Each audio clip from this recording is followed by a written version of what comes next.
Well, welcome once again, everybody. I am Devin Croner, your host for this program. Would you believe it? I am so glad to have you join me today. I'm excited to talk to somebody about a concept, an issue that maybe a little bit different. It's something that's important in every single one of our lives, and that is the idea of leadership.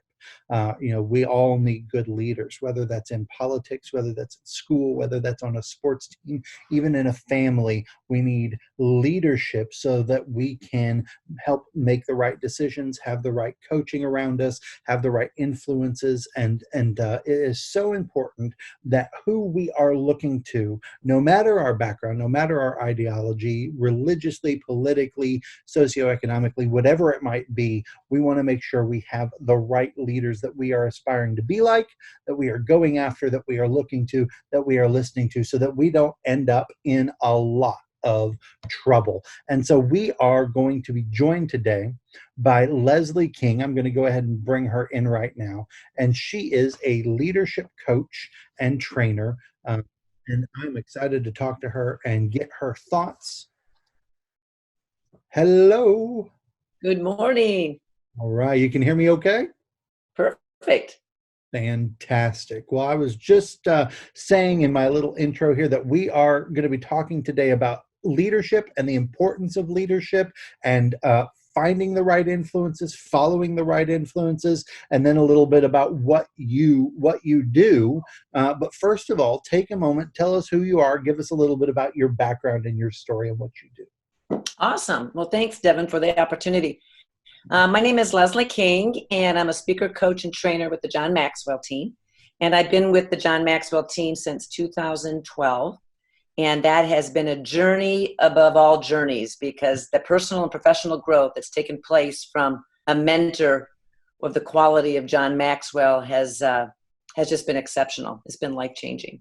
So my whole purpose is to empower, equip, and encourage people to see their value and to develop themselves and their capacity to be able to give back. And as they give back, they too will be full. So that's what my purpose is for the rest of my season on this planet. Awesome. Before we get into that and how it works and how you got into that and everything, talk a little bit about what is leadership and why is leadership important, especially in this moment in time? Leadership is kind of the catchword in the last number of years, but I think people still get caught up that leadership is something that an average person, whatever, can never attain to. Because I think the thinking is that a true leader is somebody with a really big position and a really big title, and the little metal marker on the door that says, oh, they're important, they have a nameplate. And leadership truly is just influence. It's influence. There's good leaders and there's bad leaders, depending on who's following them. But leadership is influence, and everything rises and falls on leadership. And there's a difference between leadership versus management. Obviously, management is taking care of processes and systems and procedures. And leadership is all about empowering the people that they're responsible for to be their best, so that they can enjoy the production and the profits of what their mission is. So I can hear so many people right now probably saying, oh, I don't have a leader, I have a manager in my business, in my department, in my whatever, because we really do mistake those two a lot, don't we, by giving people a title? Oh, absolutely. And I think it's just the culture that we've lived in. And now it's just that awareness that, wow, just because you have a position and a title doesn't really mean you're impacting me or the company or yourself. So it's an inward self-awareness. And I think that's what's huge in true leadership, is looking within, because the hardest person to lead is yourself. That's so true. There's many days where I know here's all the things I need to do. And what I end up doing, at least for a little while, is sitting on the couch, watching Netflix, eating the ice cream, and then I'm like, okay, I gotta go. But it's been easy to fall into that trap with COVID, because that's just all kind of shaken up our routines. But no, you're absolutely right. so much. Now, what about the importance of leadership in different areas of life? Because it's not just a matter of being a leader, like a political leader or a corporate leader, but leadership within in family groups or social relationships even. Talk a little bit about that and how the influence works there. Okay, well, with leadership being influence, everybody influences somebody. I Mm. mean, you influence yourself if you think that's the only one that you influence. So it's everywhere. It's in your personal life. It's in your friendships. It's in a family dynamic. Absolutely in a family dynamic. I mean, if you think you're a leader and nobody's following, you're just kind of taking a walk. So you influence somebody, and it begins with yourself. And Mhm. you're influencing them hopefully for the positive, wanting the best out of the people, and putting back any ego or pride, and walking in humility and service, because that's really, to me, what true leadership is. Mm. And the goal of being a leader, in your estimation, is to what? The goal of being a leader, in my estimation, is to empower other people, Mm. because nobody can do anything of significance by themselves. It Mm. takes a team of people. It takes others to experience the best, the desired outcome that most people desire. Mm. So, yeah, that's pretty well sums it up. It's about influencing others for them and equipping them to be their best, and for them to really see their value, not Mm. just to see it, but to truly believe it, that they have a purpose and they can make an impact, and a positive one. So it doesn't matter if it's a business setting, in a department, or a sports team, and like a captain, or even an older brother with a younger sibling or older sister, whatever. It's influence, but to help them achieve the best. And but leadership can go the other way too, can't it? Absolutely, it can. I mean, if your heart is pure and your motive is to empower and equip and encourage people to be their best, you're willing to take a step backwards and not be in the shining light, knowing that this is the best situation. But if your heart is soured in any way and there's any bitterness in it, and it's making you make very self-driven decisions, Mm. it's going to be a negative impact, and that relationship will not be the best. Hmm. And that's kind of what we see when we look at the people that get put up as leaders a lot today, is that they're motivated for themselves, not necessarily motivated for the people that they're supposed to be leading or supposed to be serving. Right, absolutely. And I don't know if leadership was, even when I was in college, oh gosh, that was a long time ago, over 40 years ago. Leadership wasn't really talked about. It was all basically management, position, title, all me, me, me, me, me, me, me. So it wasn't until that tide changed in the last 10, 15 years or so Hmm. that that thinking, those belief systems have been challenged. Yeah. But ultimately, it's not about me, it's about others. That's where you're going to find your most significance, because there's a difference between significance and success. Ooh. At this point in my life, it's all about significance. I'm not really concerned about the success and what the world thinks that is. Hmm. That's so true. I've looked at that a lot as a pastor in the last few years. Pastoring in a smaller church. I actually started off in Living Word with you. We know Yeah, each other going way back, absolutely. and for the area, Living Word is a pretty big church. But then I went to a mega church, and it's kind of every church position I've taken going forward has kind of been, if you look at it in terms of numbers and success, has been a step down. The churches have been smaller, things like that. And now I'm in the smallest church I've ever been in. It's just a handful of people. And there have been many times where I've been challenged to question, is what I'm doing worth it? Is it making a difference? And then I get a phone call or a text message from somebody about how the message really touched them and it changed their life, or they shared it with somebody, or how much this ministry has meant to them in some way. And it's like, that's what it's about, is making that difference on an Yes. individual level, right? Right. And that's a mind shift in the Mm. culture that we live in, because they think mega is best. Oh yeah. But mega may not be your purpose or your calling in this season of your life. But if you're touching one heart, Hmm. and your heart is pure, and you have a desire to motivate and to encourage them to be their best, and to team up and to link arms and heart, man, that's true success. But more importantly, it's a significance.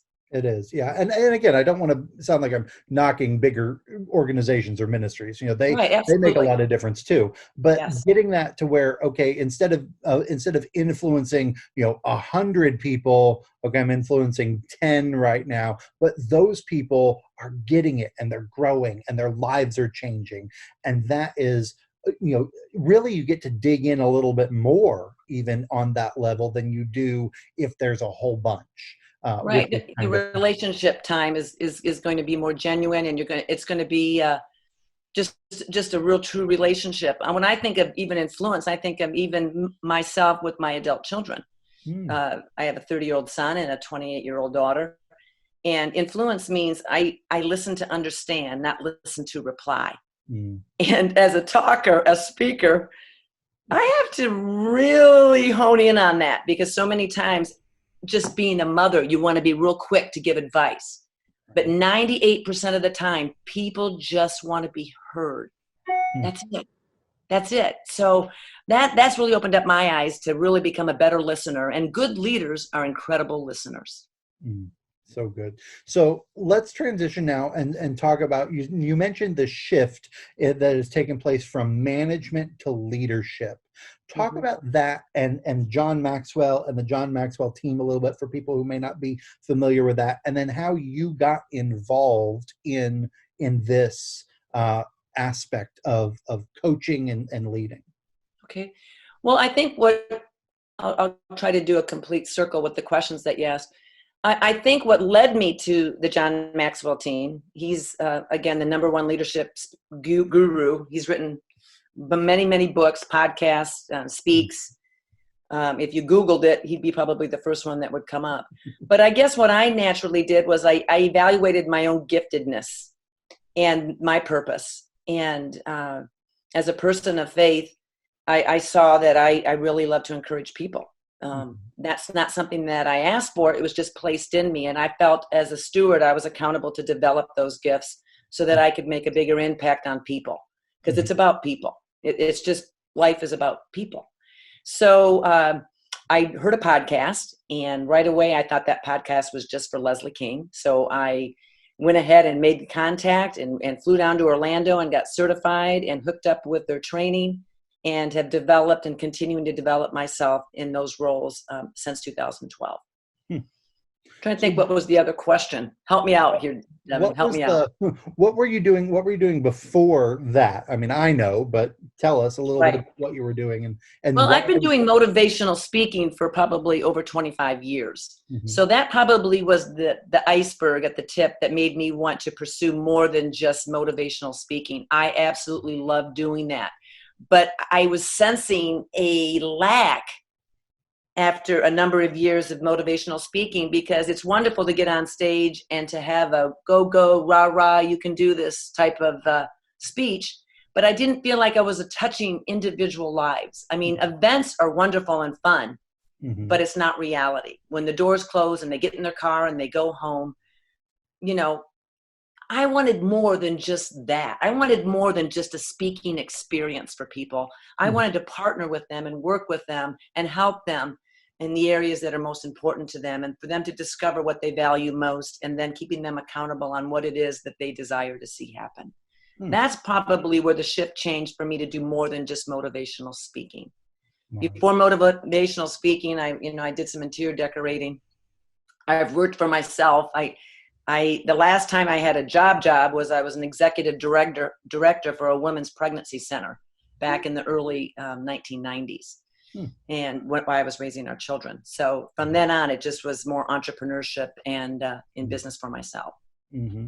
So, in becoming a coach, talk about that process. Like, what do you have to do to become a coach that is a leadership focused and motivational focused coach? I mean, what is the process? Well, there are a dime a dozen out there too. And I mean, anybody can make up some business cards and put life coach. So you really want to make sure that you're speaking with somebody that has the expertise, has the experience, has the credentials, and has the heart. I mean, you can have a conversation with somebody in 60 seconds and really find out what motivates them. Mm. And so I went ahead and got trained through John Maxwell, and I continue to develop myself. A coach needs a coach. You can't be coaching people if you're not being coached. I mean, it's kind of a simple law of nature, but I just am really hungry for personal growth and developing myself to my fullest capacity so that I can continue to give out to people fresh rain, fresh information that's going to help them, but more importantly, for them to see their value. So I guess it circles back for the desire that I have for people to see their importance, to people to recognize their gifts and abilities, and to do something with them, and not just shake their head going, yes, I'm a good musician, and not doing anything with it. So what does that look like? So as you're developing yourself so that you can help other people develop themselves, what does that look like? Like, what do you do that develops you that you can then hand off to somebody and say, here, do this?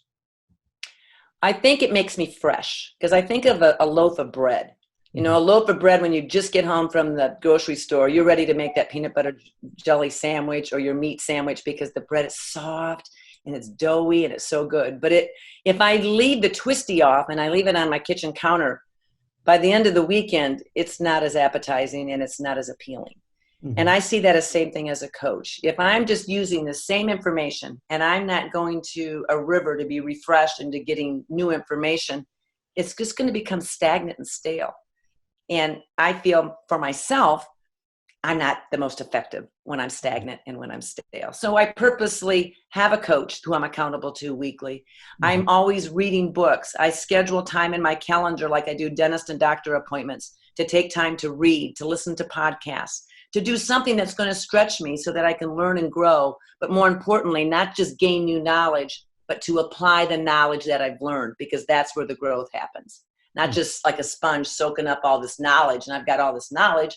It's squeezing out the sponge of knowledge and application. And that's what I have found to be really effective for me. Now, what about somebody, so you're telling this to somebody, for instance, and they say, okay, well, that's great. That's what you do, but I'm over here doing this and I've got this job and I've got this responsibility and I've got, kids at home. I don't have time to just, do all of that reading and all of that listening to podcasts. How do you help somebody, like, step one, who says, okay, I feel like I need more. I get that staleness, but how do I begin to incorporate this into my life? The way you incorporate anything is with small steps. It's taking a small bite out of an elephant, and you keep taking small bites of an elephant and the elephant will disappear. So if this is something that somebody who is just so busy in their area of career and family and ministry or outreach and communities, you can start small. You can get up 10 minutes earlier. If personal growth is something that you value, until that self-awareness is there, you'll continue to do the same thing, getting the same result. So until that self-awareness comes in, that I'm going to have to become more intentional. So you know what? On Monday, Wednesdays, and Fridays, I'm going to get up 10 minutes early, and I'm going to get a book that I can find on Amazon or a podcast, and I'm going to be really dedicated to listening with my cup of coffee and taking some notes. And I'm going to take one element of truth that was spoken in that podcast, and I'm going to look within 72 hours to apply what I just learned. Start small. If you can't do 10 minutes, 5 minutes, whatever the frame is that you can realistically do, just do it.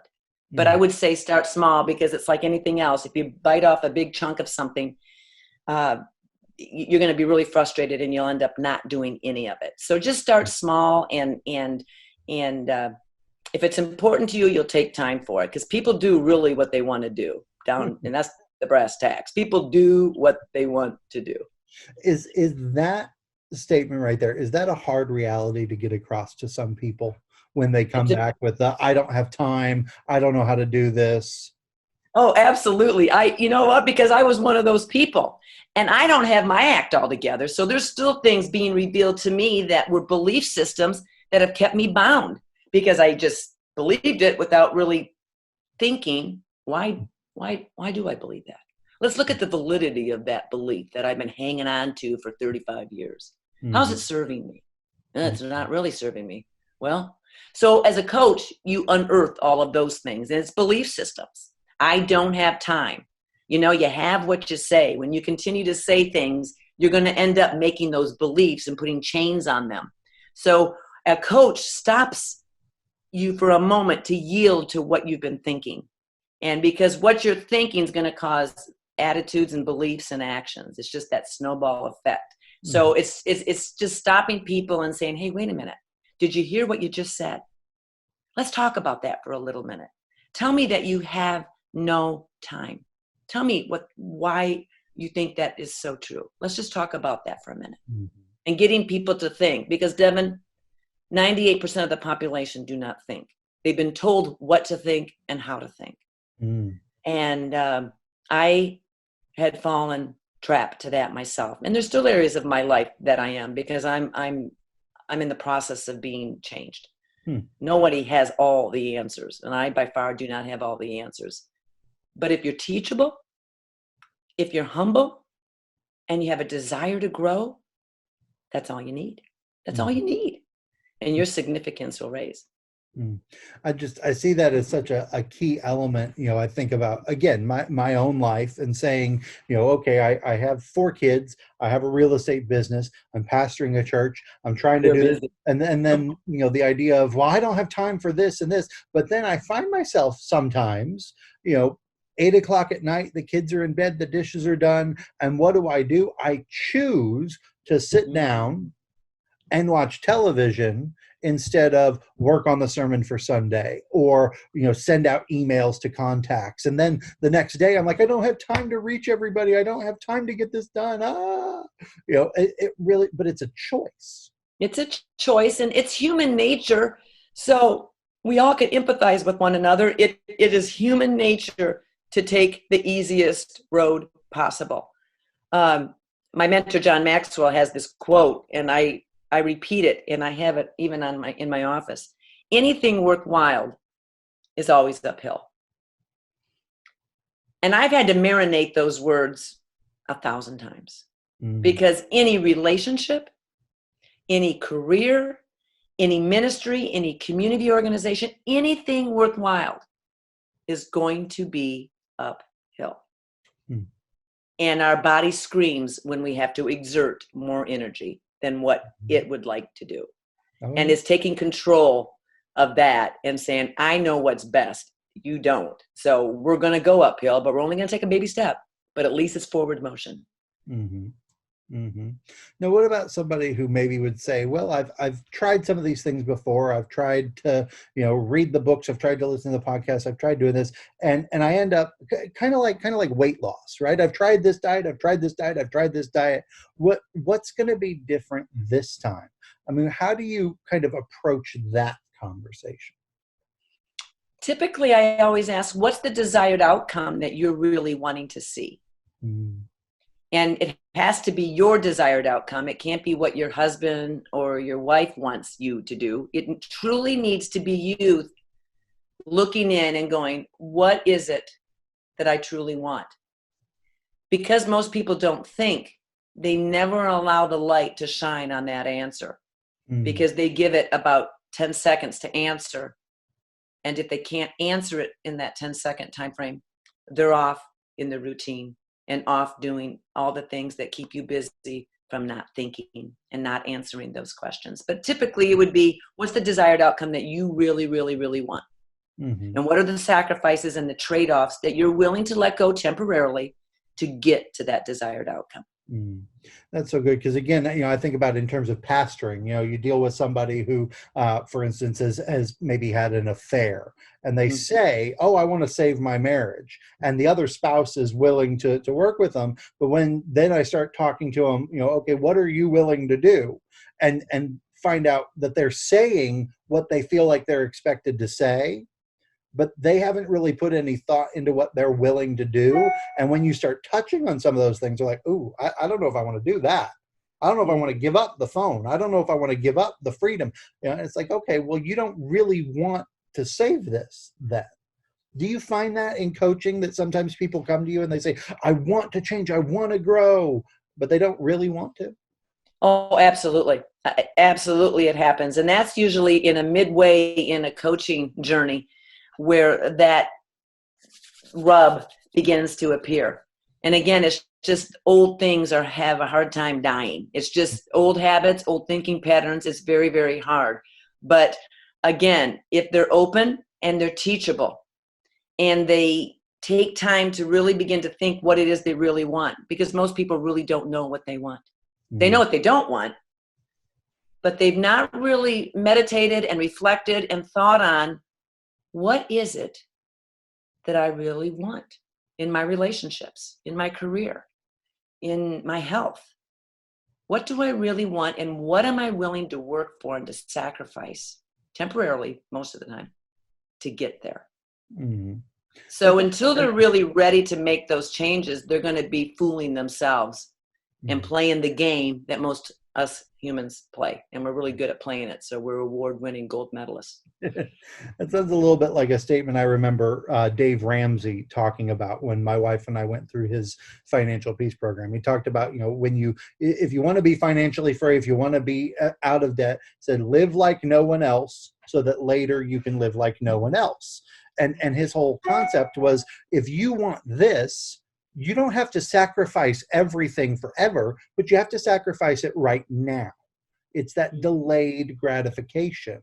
And that's kind of what you're describing, is if people want to grow, if they want to get there, wherever there is, you don't have to give up freedom. You don't have to give up fun. You don't have to give up enjoying your life, but you may have to restructure your priorities right now to focus on what really needs to happen. Right. If they're desiring a certain outcome, if they're really clear on what that outcome is. Yeah, absolutely. Human nature is a funny little deal, as you would know as a pastor and as a realtor. You see it all, both sides. You're seeing it all. But no, you're absolutely right. It's got to be something from within, and they're willing to make some adjustments and some sacrifices to get to where they want to go. Mm-hmm. So describe the process. So how do you connect with people? Do they come to you? Do you do events? I mean, how do you get connected with somebody that says, okay, I want you to coach me. I want to grow. I want to learn. I want to develop. What is that? How does that get started? And then what do you do? Typically mine is word of mouth now. I'm almost at retirement age. So my itinerary and my agenda looks different than it did 5 to 10 years ago. I'm a grandmother, so I get the honor of watching my grandchildren regularly. And I just see that as an incredible opportunity to pour into them at this age. So, but typically it's word of mouth, and we coach on the phone. They go through a qualification process. We email one another. I give them some handouts to look at, to read. I let them know, well, first of all, I ask what it is that they want. So that if I feel I can even help them, I need to know what it is that their desire is. What do they want to see happen? What shifts do they want to see begin to happen from within? So we talk about that first. That's usually a few emails because, again, people don't always know how to answer that. So it takes some time for them to contemplate.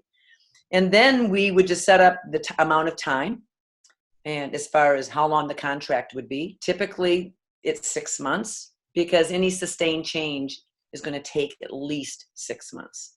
I have some clients that I've had for over a year, almost 2 years. I've had some that I've done just 3 months, but the majority of them are anywhere between 6 and 9 months on a weekly basis, where they call me every week at a designated time, and we discuss what they want to discuss because they're the captain of their ship, and I partner up with them because I see all of my clients as creative, resourceful, and whole. They're not broken. If they're broken, I can't help them. They need to see a psychologist or other sciences that can assist them. I am not those things. I am a coach. I'm to help them with their present situation, not going back to all the past things, and finding out and discovering is what it is they want, and then walking with them through the process of their belief systems and that type of thing. But it's on the phone. We're on the phone 45 minutes to an hour, usually on a weekly basis for 6 to 9 months, depending on the client. And they make an investment, and a lot of them, it's the first time that they've ever had to invest in themselves.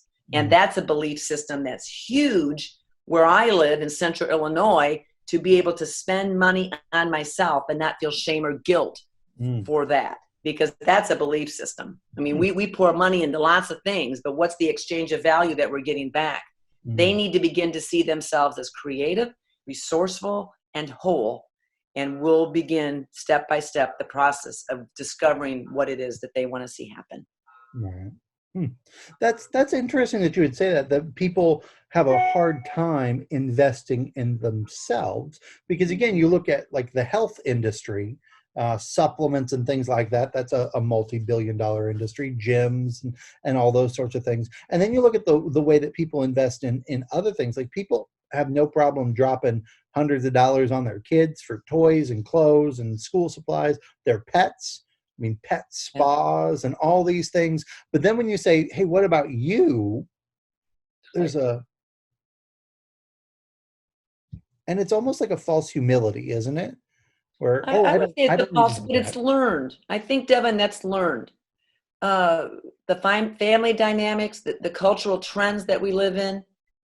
I think that, especially in the area that where I'm living, it's always about other people.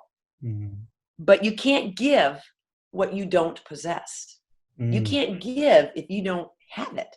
So getting healthy and getting whole and seeing yourself as a valuable person, once their belief systems shift and change and they see it in a healthy way, then they'll be able to give back to all those important people that they so value. But you can't give what you don't have. That's just a principle, that's a truth. absolutely. So somebody comes to you, they go through the process, they sign up with you and say, okay, we're going to do this. And so, week one, I call in, and what happens? Typically on week one is just kind of a get acquainted. Let's talk. Let's just kind of find out a few things. Normally I've mailed them out some things beforehand so we can see the 8 major areas of one's life, and they have to kind of measure it and give me a scaled number on those. It's a wheel of life. And we Hmm. talk about which area is the bumpiest, but we don't have to talk about the bumpiest because as a client with a coach, you set the agenda. I Hmm. don't. You live your life. So even if the lowest cog in that wheel of life is money, you don't have to talk about money. You can talk about any other area that you want to talk about on the wheel of life and on this coaching session today. But that's just a helicopter view of them seeing their life. And maybe the reason why it's so unbalanced is because they're running on empty and they got flat tires. So balance is a little bit elusive, but what you want to do is at least have the awareness of the areas that are most important to you and being intentional to do something to create more life and health in that area. Hmm. So we go through and we talk about this. I like that idea, the wheel of life. That's fun. So we talk about these areas, and then the call is going to end. We're going to talk to each other again next week. What are you gonna do? What am I gonna do over the course of that next week before we would get back Meet together? up again. Well, after our first session, the second session and beyond, they would need to email me a coaching call prep form. And a coaching call prep form basically is what did I do in the last week that I said I was going to do? Mm-hmm. Typically, I'm going to say, okay, this is an action step. How committed on a scale from 1 to 10, Susie, are you in this particular area? And so Mm-hmm. she'll say, oh, I'm about a 5. I said, okay, 5. Great. Well, you've got 7 days to try to do something in that area to either move that up a 16th of an inch, an eighth of an inch, whatever the measurement is, to Mm-hmm. work on that particular area. So a coaching call prep form is just an accountability sheet on what they want to talk about in that particular session, how they're doing, what their week has been like, what was a nugget that they gained from last week's session that's helping them understand and see things a little bit differently. Mm-hmm. And then after the session, within 72 hours, they have to send me a recap. And a recap basically is what out of the session spoke to you and what are you willing to do with what you were revealed in the session to see that come to fruition. Your commitment level, what are you doing? And so it's just accountability to be able for me to measure how they're doing. And then they always have the opportunity to either text me or email me throughout the week if something comes up and they need just a little push or a little bit of encouragement. Mm-hmm. We can set a time to be able to make that happen as well. Mm-hmm. So basically what you're describing is you're not giving them, here, go do this. You're letting them tell you, here's what I'm going to go do. And you're just there to kind of be that accountability point. Yeah, absolutely. Because what I have found, and a coach isn't the same thing as a mentor. A mentor tells you what to do. A Mhm. coach doesn't tell you what to do because we see you as creative, resourceful, and whole. Mhm. We're just actively repeating back what you were said you were committed to doing. And so that's the difference in when coaching and mentoring and counseling is a coach just says, okay, now last week you told me you were at a 5 and nothing happened. Now there's no judgment and everything is held confidential. Tell me what was happening in your mind that still stayed and there was no intention taken. Again, Susie, no judgment, no condemnation, no nothing. We just need to expose some things here so we can see what's causing the barrier. Mhm. That's kind of how that works. And I guess the motivation point for most people would be the fact that they've made a commitment of time and financially. So okay, I want to push some things forward. Otherwise, I'm wasting my time, your time, and I'm putting Money. money out to basically come back and say I didn't do anything this week. Right. And I've had clients that had the money, Hmm. They probably would have paid even more. Hmm. And they weren't committed to the relationship and meeting on a weekly basis. And Hmm. I've had to go to them and say, now it appears to me that the commitment level has waned Hmm. because you're not showing up on your calls, you're not calling on time, you're not doing the homework.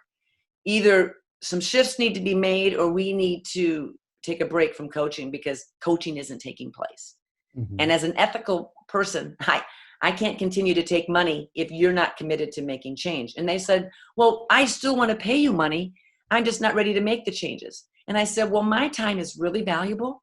And there are going to be people who are going to sacrifice to make the payment, but are going to show up. And Hmm. that's my job, is for you to show up and to be present so we can see you get the desired outcome that you shared with me earlier in the coaching session. So I've had to cut off relationships because they really weren't ready. And if you're not ready, you're not ready. Again, there's no judgment. Right. But maybe down the road, you're going to see the importance of yourself and your value, and you'll play full out. Hmm.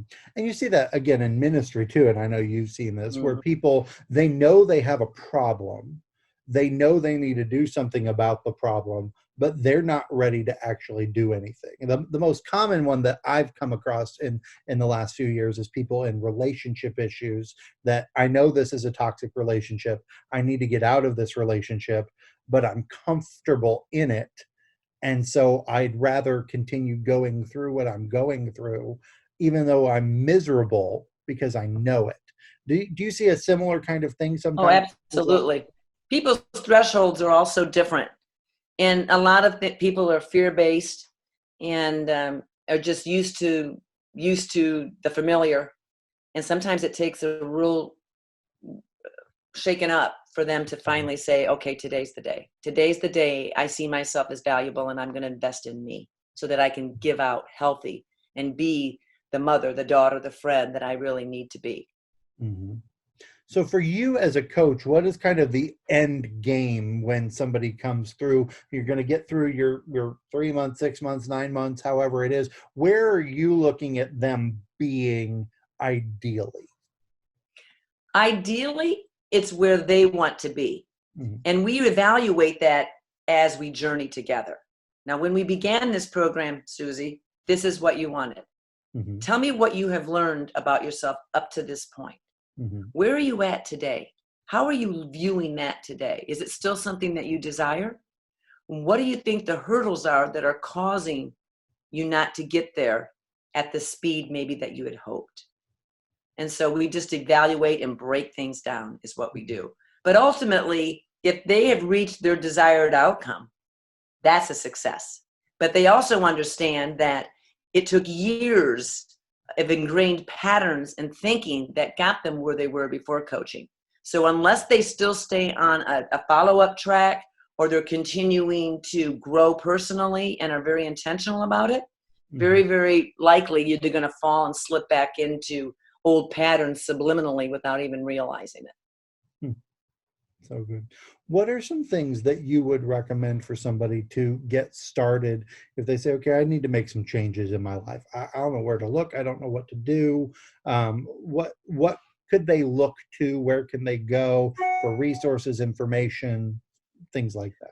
Well, there's so many things out there, but if a person's at that point, finally at a crossroads thinking, okay, if things are going to have to change, I have to change first. I have to change. I would have them reach out to mentors, have them reach out to the pastoral staff, have them reach out to a coach. I do complimentary consultations just to see if it's a fit, if our personalities mesh and it will be a workable relationship. I do those. I do those because I do it for myself, because I value my time. I value what I offer. So if it's not a real fit, let's just move on and find another coach or somebody that would be that perfect fit for you, because ultimately that's the most important thing. And how would somebody find you if they were like, I want to talk about this. I want to see if this is something that might work for me. If they want to contact me, they can reach me through email. They can call me. They can text me. Typically, email is probably the best initially. I have a website. It's under construction, but they can Facebook me. They can personal message me. With social media and with technology out there today, they'll find me. But probably what they'll need to do is spell my name correctly, because they won't find me. If you spell Lesley, Leslie, you're not going to find me. You've got to spell me Lesley, King, King. And if you know Devin, he could be a connector as well, because he knows where I live. Absolutely. And we'll put your information in the link below the video when we get this fully up and going, so people can reach out to you that way as well. Lesley, as we wrap up our time together here, what else would you want to share from a leadership standpoint, from a coaching standpoint, for somebody that might be watching? Maybe they are, in that place where they know they're stuck. What would you do maybe to just kind of encourage them to take that next step? Okay, great. I guess what I would tell them first is, you are normal. You are completely normal. Being stuck is normal. What's not normal is staying stuck and staying where you're at, in that comfortable, familiar area. And if you really desire to grow personally, professionally, spiritually, intellectually, emotionally, you must take one step towards that. And that's contacting somebody as a coach, as a mentor, pastoral, a good friend. Usually good friends aren't good coaches, because they're going to just tell you what you want to hear. So you want somebody that's not a good friend on most cases. But do something intentionally to purposefully take a step. And then when you're at that one step, there's going to be another opportunity step that'll come right before you. And you just pick up your foot, or you pick up the phone, and you make the next step. Don't look at this big picture, because you're going to be overwhelmed. Just look down at your feet and take one step, one phone call, one Google search. Hey, have you heard about anybody that's really good at coaching? Have you heard of anybody that really has helped many people? One sentence, one question, one step is all you need to get unstuck. And that's a great thing to celebrate. And everybody can do it, right? No matter where everybody you are, can do it. Everybody can do it. Everybody can do it. Now, the journey is different, because each of us are so unique, and we bring so much difference to the table. Don't get caught up in what's in the middle of the journey. Just know, I am here, I'm desiring to become better, and I am shooting for this desired outcome. I know there'll be ups and downs in the middle in this journey, but my focus isn't necessarily the journey. It's on the other side of who I will personally become. And that is better for myself and better for those that I love and work with. And that's a life of significance right there. Absolutely. Hear, hear. I love it. Well, thank you so much for your time. I really appreciate you sharing your story a little bit, what you do, how it works. I think this is something that a lot of people just need somebody in their life speaking, you've got this, you can do it. Don't give up. Don't quit. Because we hear so much negative all the time. Yes, you're right. It's important to have the right voices speaking the positive as well. I was thinking, just one moment, I thought I had something here. Oh, I typically have it here, but now I can't find it, of course. I have a pom-pom that I have in my office. And that's what people need is a pom-pom. You can do this. You have the capabilities and the capacity to do this. So get out your imaginary pom-pom and take that first step and make your life different and take responsibility and do it. You are going to be so glad that you did. Absolutely. Awesome. Well, thank you, Lesley. I appreciate your time. Thank you for sharing. Thank you, Everybody, Devin. thank you for watching and tuning in again. You'll see the information if you want to get in touch with Lesley in the links below this video. We would love for you to reach out and talk to her. If she can't help you, she'll try and connect you to somebody else who can, because Absolutely. the reality is everybody needs somebody in their life to speak into them on that level. And again, it can be a pastor, it can be a coach, it can be a somebody on that level. But don't let yourself think I can't change. Don't let yourself think I can't be different than I am. It is I would say a lie of the devil, but I know not everybody who tunes in is necessarily a person of faith. But it is a lie that you do not have to believe. Change is always possible, but as Lesley said, you have to want it. I can't want it for you. She can't want it for you. Your husband, your wife, your kids, they can't want it for you. You have to want it. That's good. Thank you, Devin. Absolutely. Appreciate all that you're doing. Thank you so much. And everybody, will see you soon. Hope you join us again for the next episode. Bye.